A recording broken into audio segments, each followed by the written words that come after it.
हातकणंगले तालुक्यातील रांगोळी गावचा ग्रामपंचायत सदस्य लखन बेनाडे याला सायबर चौक परिसरातून एका चारचाकी वाहनातून नेऊन आजरा इथल्या जंगलात त्याचा खून करण्यात आला होता. त्यानंतर त्याच्या मृतदेहाचे तुकडे हिरण्यकेशी नदीत टाकण्यात आले होते. ही घटना 10 जुलैला रात्री घडली होती. लखन बेनाडे खून प्रकरणी पोलिसांनी यापूर्वी 11 संशयितांना अटक केली आहे.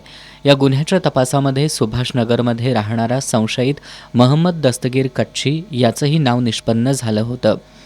त्याचा गुन्ह्यामध्ये सहभाग निश्चित झाल्यानंतर तो पसार झाला होता. त्याचा शोध सुरू असताना तो सुभाषनगर भागात आला असल्याची गोपनीय माहिती राजारामपुरी पोलीस ठाण्याच्या गुन्हे शोध पथकाला मिळाली होती.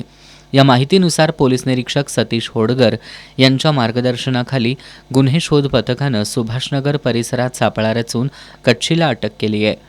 या कारवाईत पोलीस निरीक्षक सतीश होडगर यांच्यासह पोलीस उपनिरीक्षक सचिन चंदन, सहाय्यक फौजदार Tanaji Chougule, police head constable Krishnat Patil, constable Sandeep Sawant, Satyajit Sawant, Sushant Talap, Amol Patil, Nitish Bagdi, Vishal Shirgaonkar, Sachin Patil यांनी सहभाग घेतला होता. संशयित महम्मद दस्तगीर कच्छी याला न्यायालयानं 3 जानेवारीपर्यंत पोलीस कोठडी सुनावली आहे.